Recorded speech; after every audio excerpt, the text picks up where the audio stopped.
Hello, everyone, and welcome back to Club Moffat Talks. I am Ryan Samuelson, the Associate University Librarian. And I am Joseph McNeely, the instruction librarian.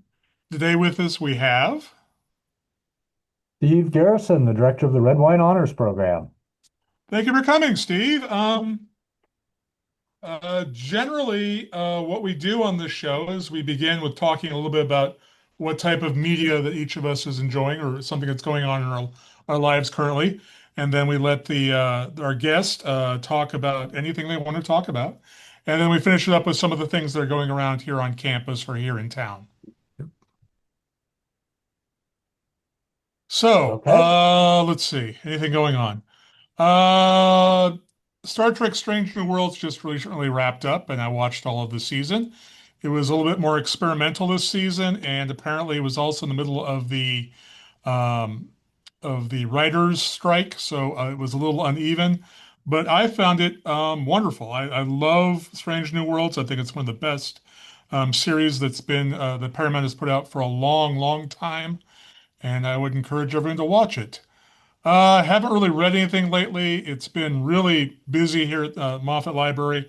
I've been having to fill in for people, and so I've been having weird days where one day I'll work 10 hours, the next day I'll work six and stuff like that, or I'll have to come in on a weekend or do other things to fill in for people. So it's my schedule's kind of been all up in the air right now. So hopefully it'll begin to calm down at some point. Anything going on with you, Joe? Well, let's see. I did watch all of the newest season of Strange New Worlds, and I enjoyed it overall. I thought that the last episode was a little bit weak, but it was a good season overall. Um, I've been I've been having trouble reading. I've experienced some difficulty with focusing because of, uh, the world being on fire gives you a lovely glow, but it's not really a great reading light. And Gotcha. mental and emotional health issues. And I'm just kind of like, do I really want to read this book? So I have a couple of books that are sitting there waiting for me to read. Uh, I have, I know in previous episodes we've talked and joked about the author Sarah J. Maas, and I had read her series, the Throne of Glass series, and there's been a lot of talk about her new uh, Crown of Thorns and Roses series. And it's probably actually not even new at this point, but been getting a lot of buzz. And so I've got the first book in that series on my electronic tablet, and I've had it sitting there for a week or two and haven't started that book yet. Just I can't cross the threshold and start doing it. But I'm hoping to, and then I'll get to see what all the fuss is about.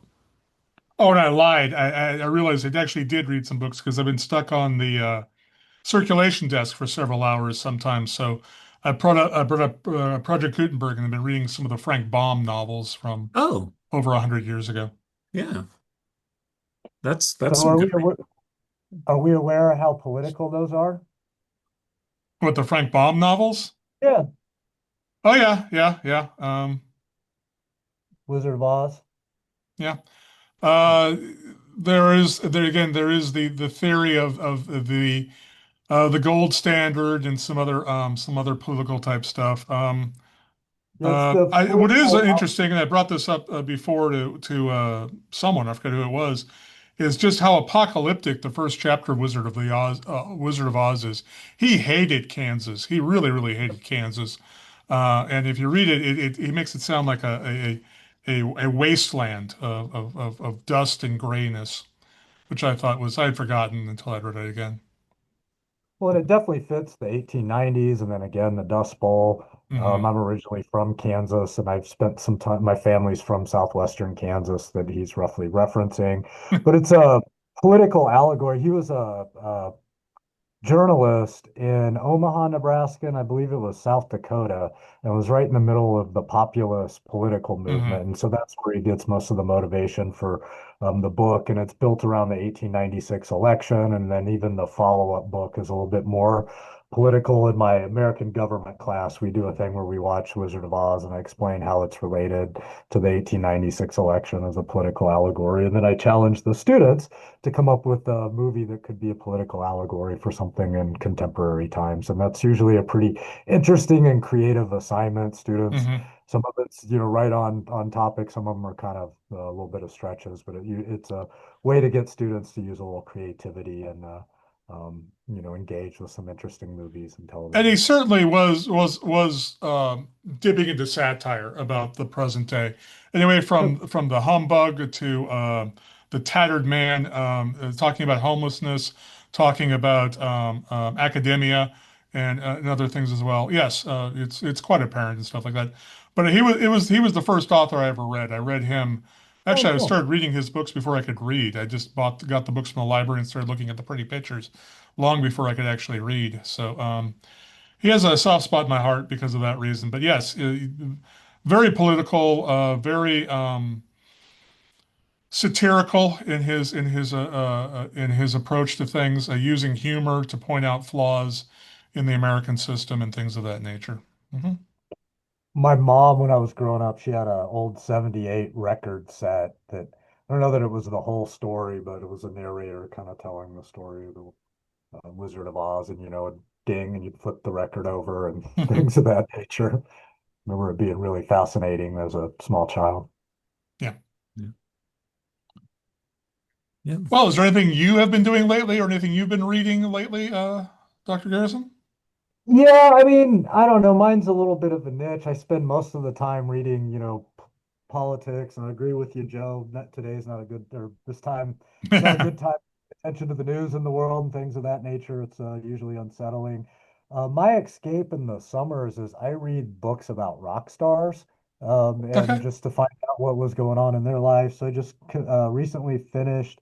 I think it's called the unabridged biography of Joe Strummer, who was the lead singer of the punk rock band The Clash from the 70s and 80s, who was also very political. And it was a huge, I don't know, 800-page book and very dense and so on. So that was really interesting and kind of set me on a summer of listening to, sort of Irish, the Pogues, and some of that type of music. Also read the two Belinda Carlisle and Kathy Valentine autobiographies from a band called the Go-Go's. I think it's still the first all-girl band to Yeah. have True top all-girl five. band. Yeah. Yes, I they watched a wrote the documentary song. about them about 5 years ago. It was really, really good. Oh yeah, and they were fantastic. I will admit, once upon a time, I got to see them live I think I was in eighth grade. They were fantastic live. Great, great band and so on. So, anyways, I'm a bit of a musician, and that gives me a little bit of insight into, the people behind them. So that's probably most of it. I tend to movies and TV tend to be something I have more time for in sort of the winter when it gets cold and things of that nature. Spend a lot of time outside in the summer. I know there's things that I've been wanting to see, like the new version of Andor, which I think has been out for a while, but I haven't seen the second season of that. Only Murders in the Building. As a family, we tend to watch that. I know that's just come out. So those are all on the agenda, but probably the thing that I've been most engaged with this summer is I spent a lot of time in South Florida and enjoying those sunsets on the beach. Oh, Nice. So, but that's well, we're about, going to turn it over to you. Did you want to talk about the honors program? Do you want to talk about, you can talk about anything you want to. I mean, this is okay. Yeah, I'd love the love to purpose of talk this about is, right. sorry, go ahead. I I was say, just yeah, going to I'd say love the to. purpose of this is a soapbox for whoever wants to talk wherever they want. Sorry. Okay. No, you're all good. The honors program, I'm entering my 8th year as the director here. Most of you will probably have some general idea about honors education, but to explain it a little bit more, it should make sense that high achieving students need to be challenged to be successful in whatever it is that they're doing. We know we have very broad ranges of students at any college, let alone MSU. And so the idea is, we increasingly have students coming into college with something like 30 to 40 hours of core credit, and, still plan on being here 3 years and so on. And we need to find ways to continue to challenge them to excel and meet the next level and so on. So that's kind of one of the first things. It's essentially a space or a home for those high achieving students on campus. And then additionally, it's also seen as sort of a workshop, laboratory, experimental center where we can try out new ways of instruction, new class topics, new approaches to whatever it is that we're doing in education. Probably one of the most recent examples of where this has kind of happened is you may be familiar with the sort of the first year experience thing that we're doing on campus for first year students. That course is kind of built around a long honors tradition that's referred to as City as Text, where we basically force students to go out and experience the world and then come back and tell us, in an academic presentation what it's like. And we've been doing a version of that on campus with the students where they learn about campus, and that's kind of become the foundation for the general first year experience approach. And so that's the idea behind it. We can experiment a little bit more than you can in your traditional, I don't know, government or English class. And then hopefully some of these ideas will work and that they'll be adopted by whether or not it's MSU curriculum or things across the United States, which that happens as well. When we talk about or when we're approaching honors education, there's sort of three key principles. And that first one, like I mentioned, academic excellence. We want students to excel. We want to push them. We want to build their resume to the point that they're applying to med school, law school, graduate school. They're competitive with the students that are out there. So that's obviously a key principle. The second one's community. It should make sense that, there's all kinds of different groups on campus, the lingo they tell parents when you're doing the recruiting and looking at which school to pick and how to get your kid acclimated to college is to find your tribe, find the group that you fit in with. Are you somebody who wants to hang out with the anime kids or the marching band or the athletes or the sorority or, whatever it might be. And so honors is one of those tribes, but we're almost essentially a microcosm of the larger campus community. We have our own student government, we have our own service initiatives, we have advertising, all those types of things. And because of that, we have a real strong community. And so that's the idea. All the students know each other in honors. We do things together. We have, for instance, we have a community garden over behind the wellness center. It's sort of a community center, right? We hang out and talk and work on the garden and so on. The third principle is something we call bounded freedom. And bounded freedom's the idea for these high achieving academic students to truly be successful, we have to identify what they're passionate about and allow them to explore this passion, but to do it in a fashion where they're under the guidance of a faculty member so it's productive and it's not just, random, whatever it might be. So we see a little bit more interaction with faculty members and things like undergraduate research. Our intro seminar is built on research, and then it really starts the students off from their first semester into doing undergraduate research. We strongly encourage things like study abroad, internships, anything that allows them to provide sort of a hands-on approach to whatever type of learning it is that might be going on. And with all of that, I feel like we do a fairly successful job at preparing our students. Something that I will argue with anybody that wants to argue with me is oftentimes we hear things about the MSU student maybe not being the most prepared or maybe not having the work ethic. And of course, we have students like that here, but I will put the best students at MSU against the best students anywhere in the United States. We have some amazing stories of accomplishment from students just in the time that I've been in this program. We currently have a student that's originally from Holiday, Texas. He's currently a second year student at Columbia University in New York City and a top five political science strategic interactions and policy initiative at program at Columbia.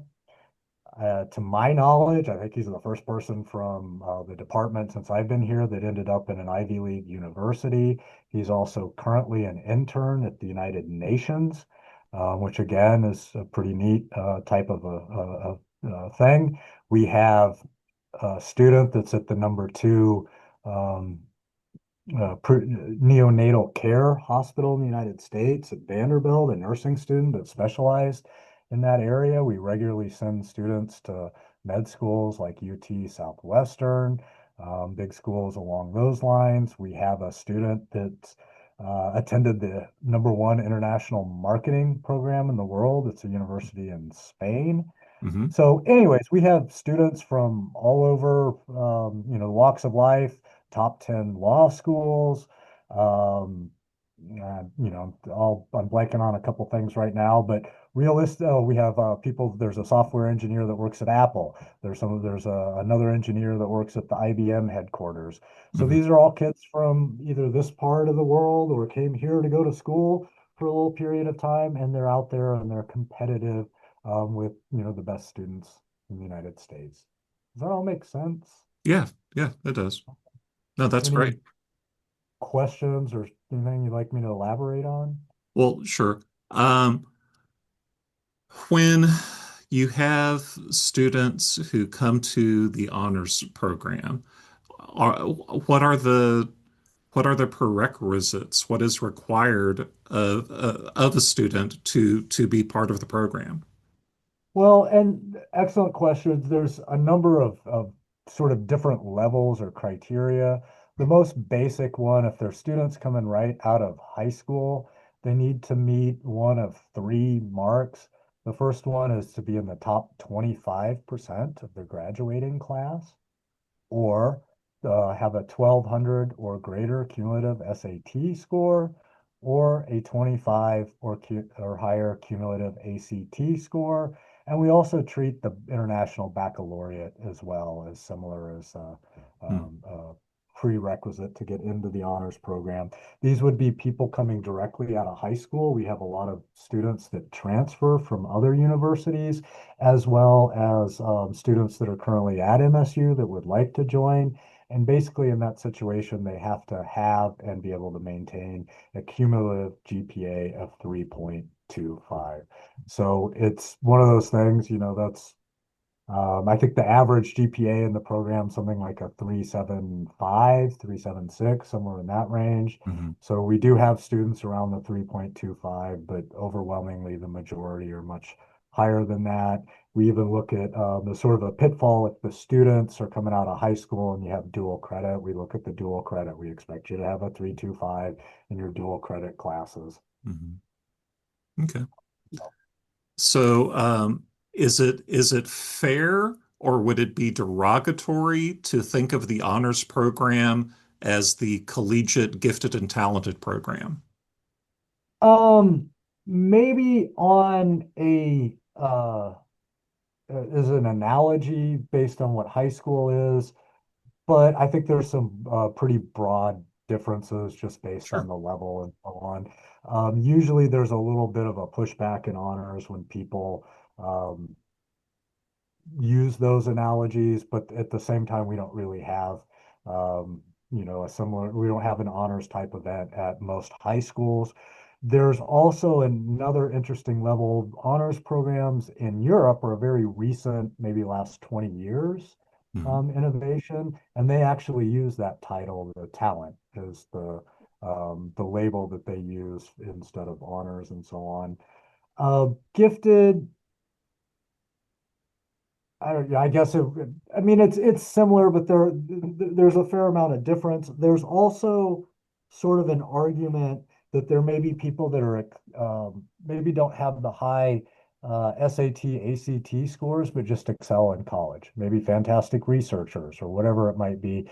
And I think the argument in honors is that we have a place for those people in the honors program, where if it's based solely on some type of gifted, you have to meet a standardized testing criteria or something, you might exclude certain students and so on. Does that make sense? Yeah, yeah. Yeah. I mean, studies So, have shown that basically standardized tests basically teach people, basically rate how well people do on standardized tests is basically right, what it does. right. And so that's part of it. A lot of work and honors is based on creativity that idea of bounded freedom. If we're really going to solve the world's problems, you can't keep doing the things we've been doing it this way. You need to have new ideas and so on. And so, yeah, we do try to push a little bit more creative. And for lack of a better term, we generally are pushing the boundaries on whatever it is, right? Whatever discipline it might be, whatever involvement the students are doing on campus and so on. And that can go both ways, right? Our students are very creative at finding ways around things if they need to. I know that I taught an honors class many, many years ago, and I was actually set up to have another honors class, but it didn't make, unfortunately. Is there anything faculty can do? I mean, are you looking for faculty members to teach certain classes at some point, or how can faculty get involved with the honors Yeah, program? I mean, just always interested. We have something called an upper division seminar. That's a different topic. It's usually interdisciplinary in nature. We have a different topic every semester, and typically, I mean, I usually try to recruit people. I get input from students, but if anybody has an idea, yes, I would love tell me about it and so on.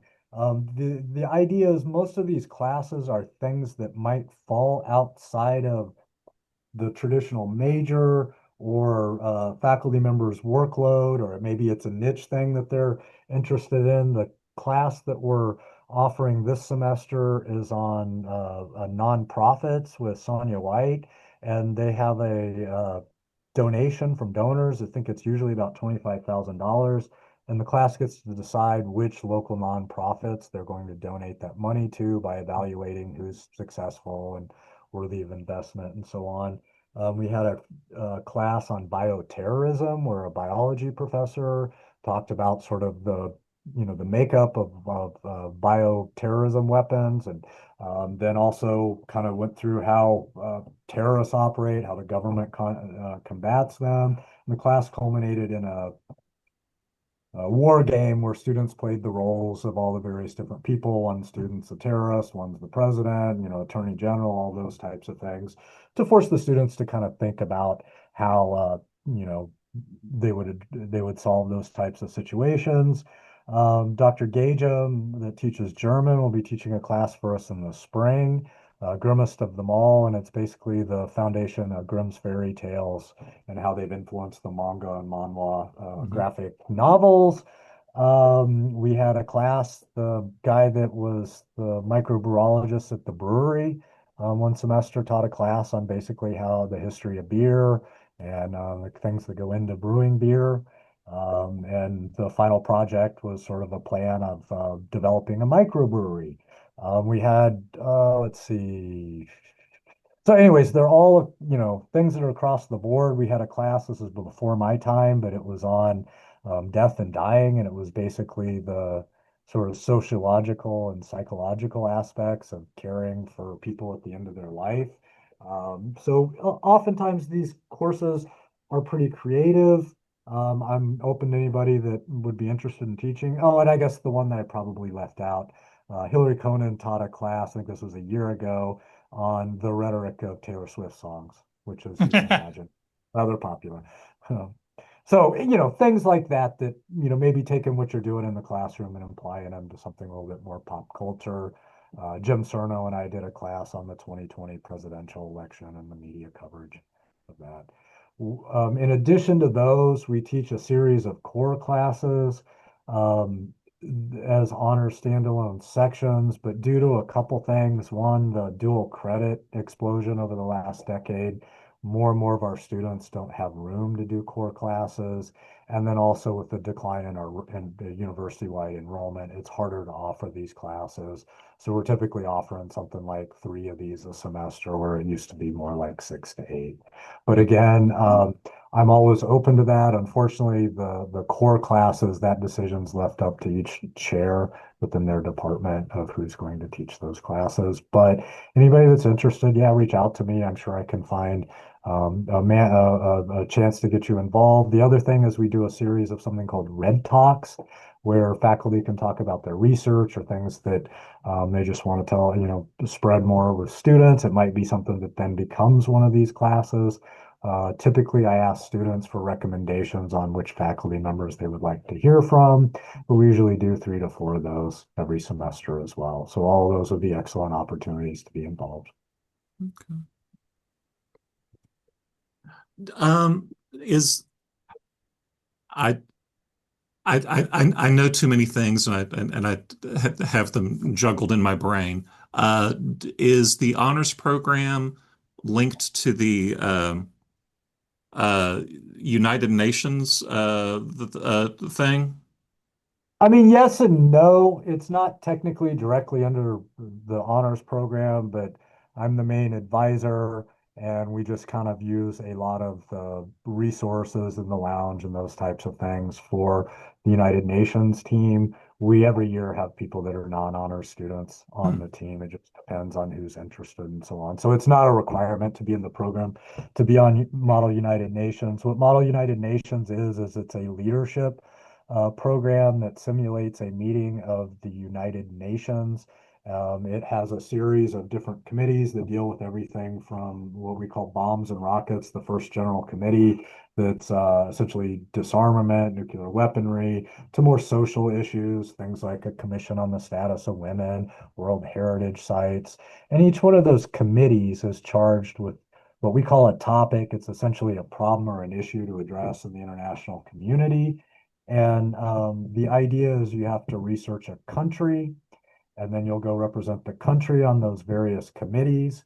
And the committees have to come up with a solution or an answer Hmm. to that topic in a way that the international community could address it, but it has to be from the perspective of that country. So if you're I don't know, a heavily Catholic country or something along those lines, things like abortion policy aren't something that your country is really going to be advocating for in any shape or form. Just that's sort of a stark example, but that's essentially what we do.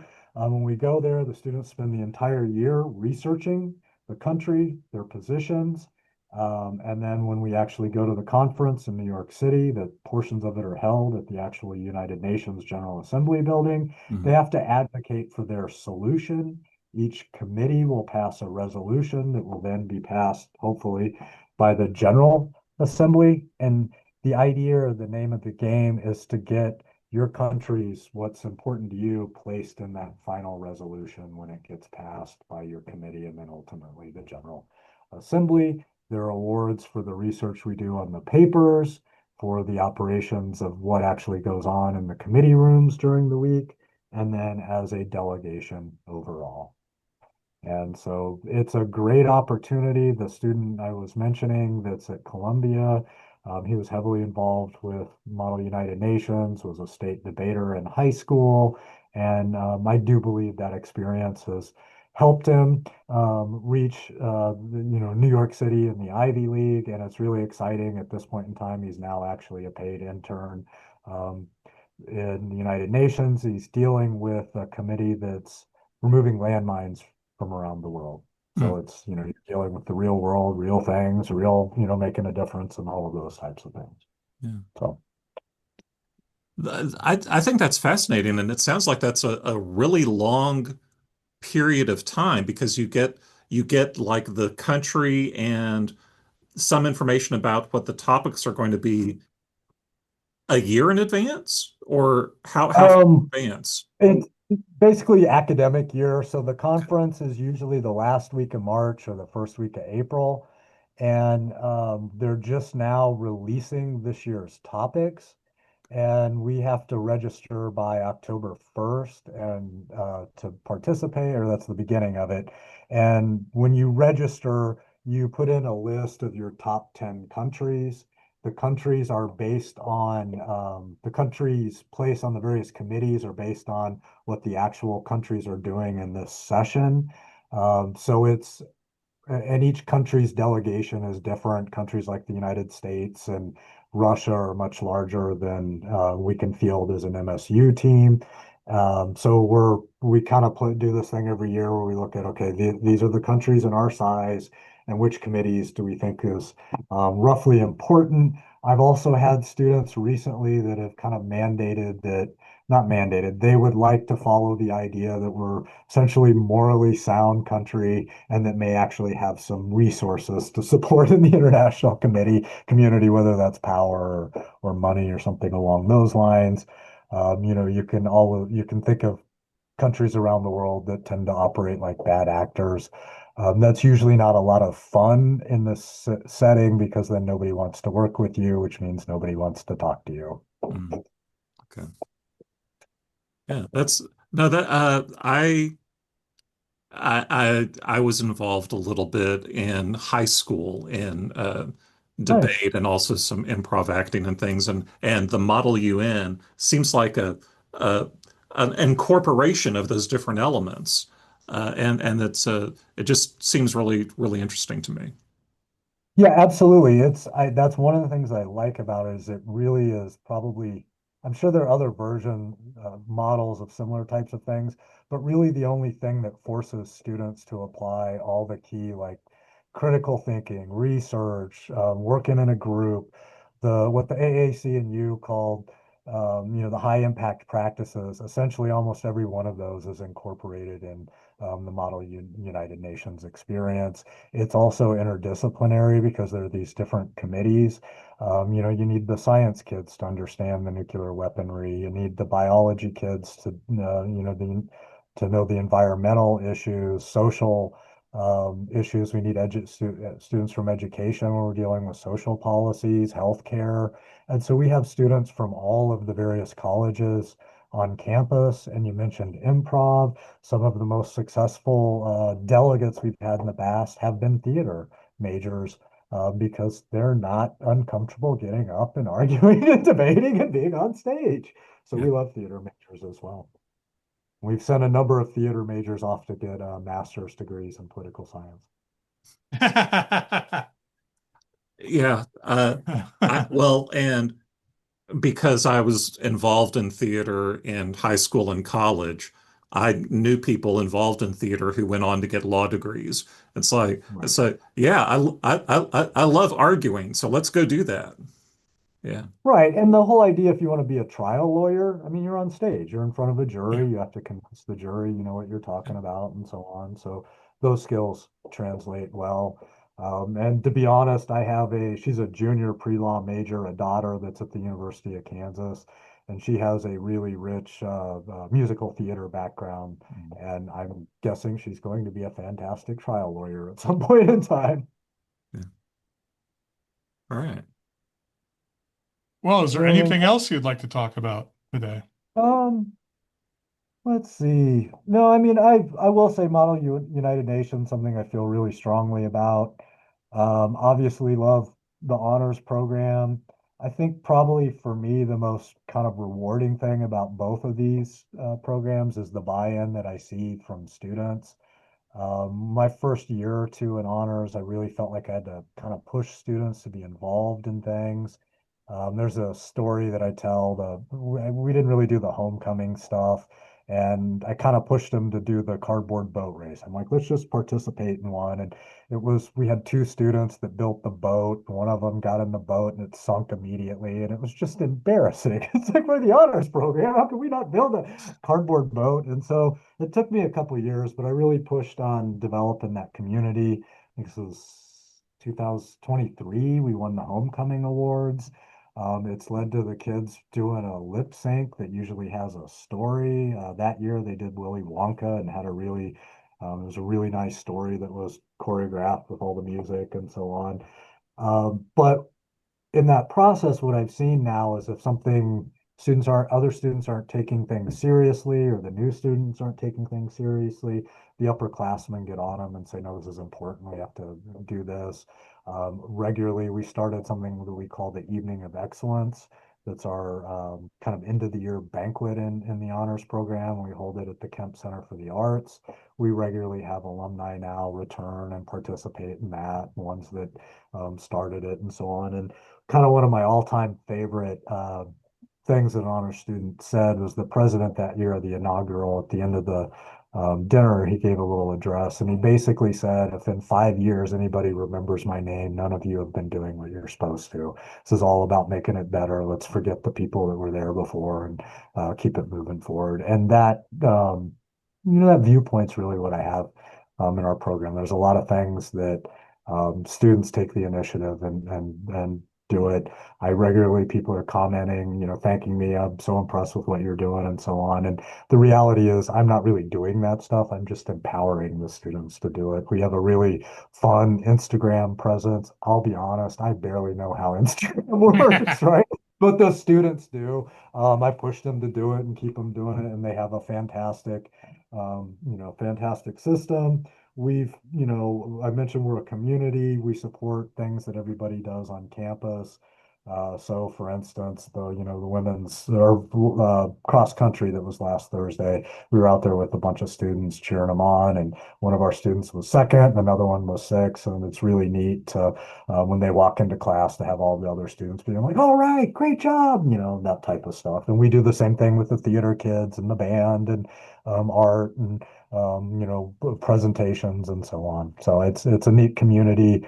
The students really, like I said, buy into it and have a lot of value for it and give back a lot to the university. They're well represented in things like student government, the tutoring center, the first year experience, any type of undergraduate research or internship, study abroad. And oftentimes they end up being the ambassadors for, Eureka or the Global Education Office or whatever it might be.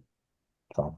Yeah, I remember one year, Peter Fields and I were invited to do a Yep. lecture at the banquet, and I do remember it was led by the students. The students wanted it Yep. so much. It wasn't you who reached out to me.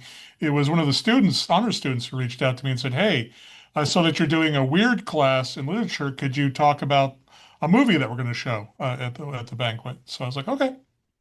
Yeah, and that's when I was talking about the boat, what I learned that semester was pushing kids to do stuff like that. If they weren't into it, it's never going to work. It had to be the thing where the students wanted to do the boat.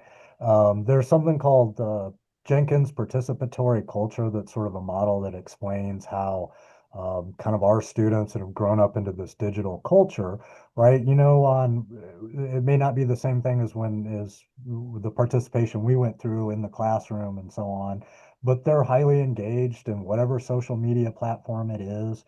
And we know all these things like the ice bucket challenge or somebody that's said the wrong thing gets canceled. There's sort of this expectation of participation, and you have to express your viewpoint and things along those lines.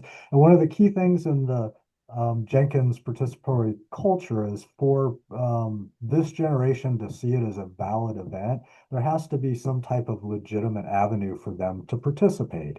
And if you're not giving them the opportunity to participate, they tend to see those communities as artificial and not worthwhile. It's common sense, right? And as part of this, that participation has to be valid and meaningful and so on.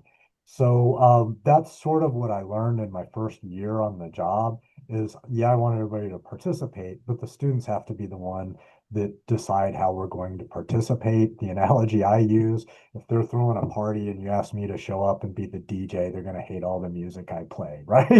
But if we get a student to do it, they're going to have all the music that I don't know that's the top of the thing. And so that's the deal. They pick the movie for the Halloween party, they pick the events. We have a whole system of subcommittees. It's essentially our student government. In our social subcommittee, they plan out all the social events, but it's the first year students that are required to do this in their first semester. So they're on the subcommittees. They get to decide what it is that the program is going to do. So if it's a failure, it's on them. It's not on me, right? And it really breeds this buy-in that they want to make it cool and they want to make it good to the point that they now all compete with each other. Well, my Halloween party was better than yours, and I raised more money than you did last year. And it's good. That's all good for the program because high achieving students are also very competitive. Yeah. No, Would you agree? it's certainly true. And it is one of the reasons probably that Moffat doesn't have its Moffat movie nights is because, and I kept saying this for years, is you can't have it driven by the professors. It needs to be Right. driven by the student organizations. You do it by the professors and no one's going to show up. I mean, maybe a few that are failing their class that want a little bit of extra credit, but aside from that, they're not interested in what the professor wants to do. They want to do their own thing. And so, again, for years, but again, there's so many other avenues that students have to do um, movie nights or meetings or parties or something like that. That it's not really what the libraries, the library we can serve as a venue to some extent, but it's something that there's so many other departments here on campus that have that kind of lockdown at this time now. Right. No, and I do it will say I do miss not being in the library. It was nice when the honors program was located in Moffett Library. We were a little bit Mhm. more centrally located and things of that nature. So I think I do miss those days. Yeah. Um, you mentioned something about a garden. I Yep, it's what? the Redwine Honors Community Garden. It's right behind the Wellness Center. Hmm, You know where the pool used to be? There's sort of or still is, but not open, a row of hedges that's between there and the fence that faces the little bridge that goes across the lake. It's basically back there. We work with Jason Cooper, who's the head groundskeeper on campus. hmm, He's a fantastic teacher on sustainability and gardening and so on. But in 2020, we had two students in a nursing class that were learning about food deserts and kind of bothered them and so on, and they wanted to do something about it. So they proposed this idea of creating a community garden, and we donate all of the produce to the Mustangs Pantry for the food insecure students on hmm, campus. Because as we know, most people donate the canned goods and things of that nature, and there really isn't fresh produce and so on. But it started out, we had two small strips of where we kind of would just grow whatever produce. And it was something that there was a lot of support for it in 2020 and 21 when we couldn't do a lot of things in person. It was nice because we could be outside and space out and still do things socially. It really kind of took off, and then we had the that goes by the nickname the snowpocalypse, where it was super cold and bad, and it killed a bunch of, I think they were sage bushes that were Aw. sort of around that area. And basically, Jason had to come up with something to do with that space. And he looked at me and said, "You want to expand the garden?" And we've done that. And so now we have a pretty good space where we can grow, things like cantaloupe and climbing, types of things. We raise peppers, onions, tomatoes, squash. We do both sort of like summer crops, and then we also do stuff in the winter, hmm, carrots. It just sort of depends on what seeds we can get donated from local supporters, and then what we just can get planted and so on. It's been really nice because, where we are, there's a lot of people that have gardening backgrounds or, come from farms and rural areas, and it's nice for some of them. It's a relaxing way to go back to be able to, work in the garden and so on. We have a lot of students from all over the world, Caribbean, California, wherever, that gardening, I well, that it may be different, right? The Caribbeans gotcha. Yeah. we're asking about what is mulch and why do we need this? And Jason says, well, it rains where you live. You don't need mulch, things along those lines. And so, also some students, urban areas, never Yeah. gardened in their life. And so it's a neat, learning experience. And Jason's just really good about teaching us the basics of garden, what plants are what's a weed, what's dangerous.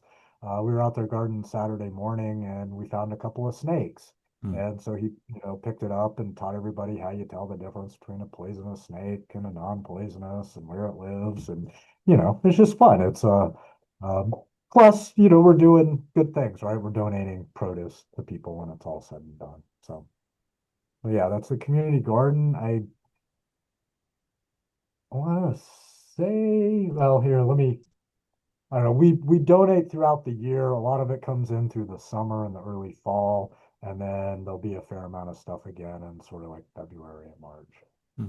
So we Yeah. try to always have like leaf lettuce and kale Gotcha. and You things. do the two season rotation Yeah. to deal with the summers. Gotcha. Yeah. So No, it reminds me of the time I was in Portland. My mom kept seeing these beautiful flowers everywhere, and she kept asking people, "What do you do to take care of all these hanging flowers?" And they just looked at her like, "What do you mean?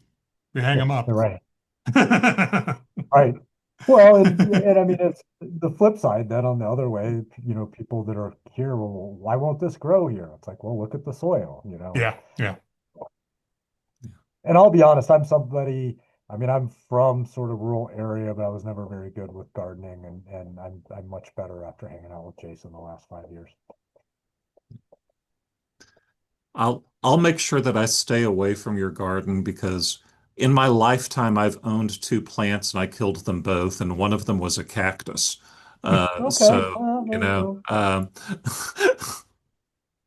It but happens, but I bet Jason could fix you. He's pretty good. He's pretty good. So, but yeah, and I mean we've expanded it. We have some like chicken wire for things to grow up, mm, and we do things like use cardboard to keep the weeds out. We don't use any pesticides, and so it's all good and safe and so on. It's also very, a lot of ladybugs, and like I said, we have the snake, and the soil is very productive and in good standing and so on. oh, that's really cool, and very much an opportunity that some other universities would not have available for their students. So Yeah, I'm glad that absolutely. that's a thing we can do. And then there are ones that make it put us to shame. I know of maybe UNC Asheville. It's one of the North Carolina schools. They were having issues with deforestation, and so they literally have an apple orchard. I think it's apple, some kind of orchard that they planted and added to it and kept it going over decades. So who knows?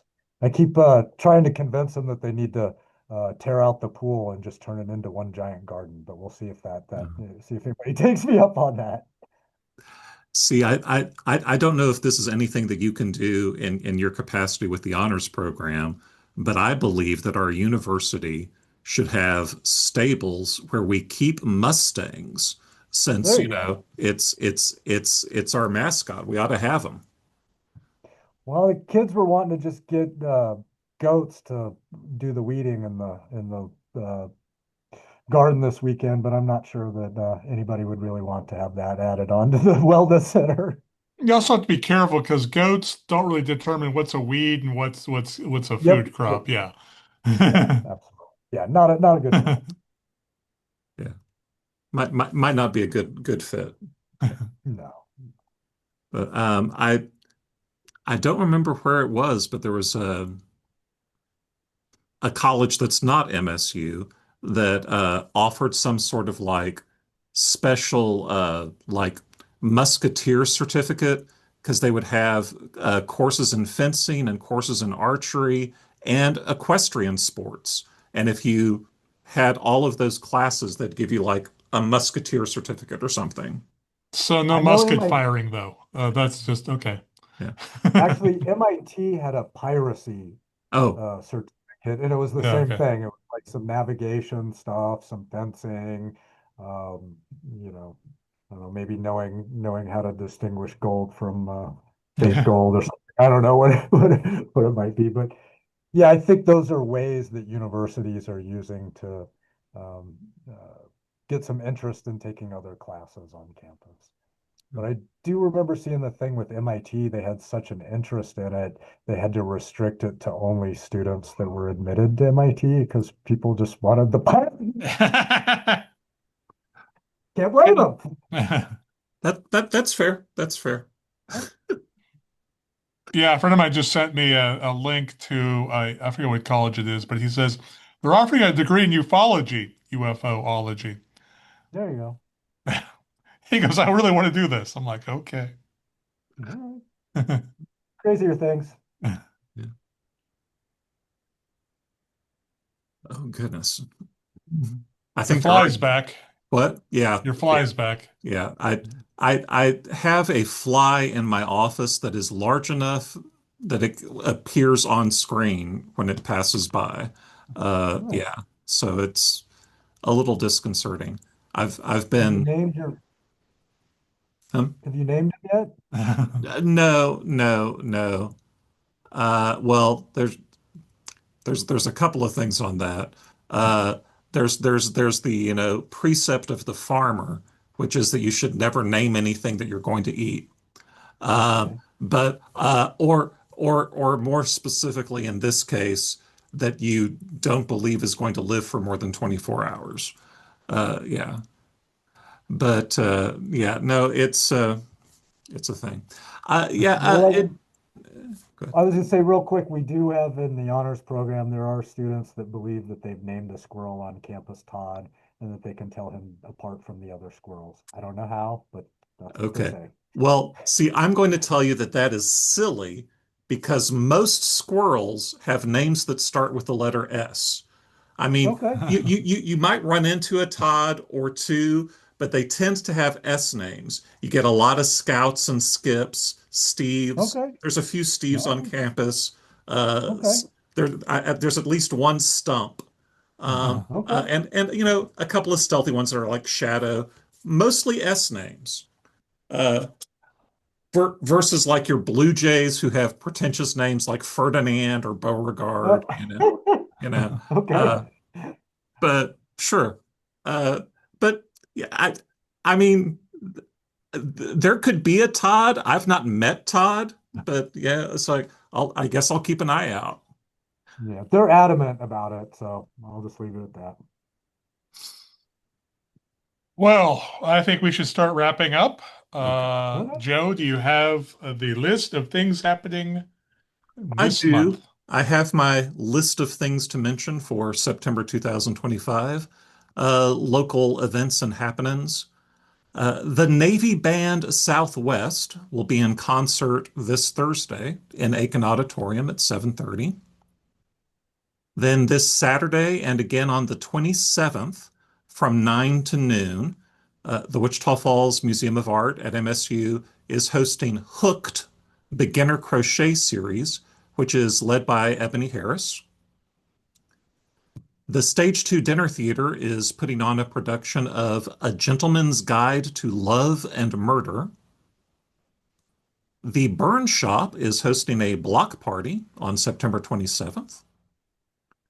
The next after hours art walk will be downtown Wichita Falls on October 2nd. MSU students are invited to join President Haney and your Student Government Association officers for the annual President's Picnic on the Sykes House lawn from 4:30 to 6:30 on Wednesday, October 15th. The Wichita Falls Symphony Orchestra presents Hollywood Hits, music from the movies on October 18th at the First Baptist Church beginning at 7:30. And Backdoor Theater will be having an evening of improv on October 31st. Probably will mention that again next month also. But if you'd like to have more information on any of those things that I mentioned today, and lots of other local activities, please check out the events section of the MSU Texas homepage and the calendar at discoverwichitafalls.com/events. And of course, if you have an event you'd like us to announce, or if you have any comments or questions or suggestions for us here, please send an email to library@msutexas.edu. And well, I'd like to thank everyone for being here today. Hopefully, we learned a lot. Hopefully, we'll get more people involved with the honors program and the student UN. And maybe more gardeners too. We can always use more gardeners. Yes. With Great. that being said, I think that's it for today, and goodbye. Thank you.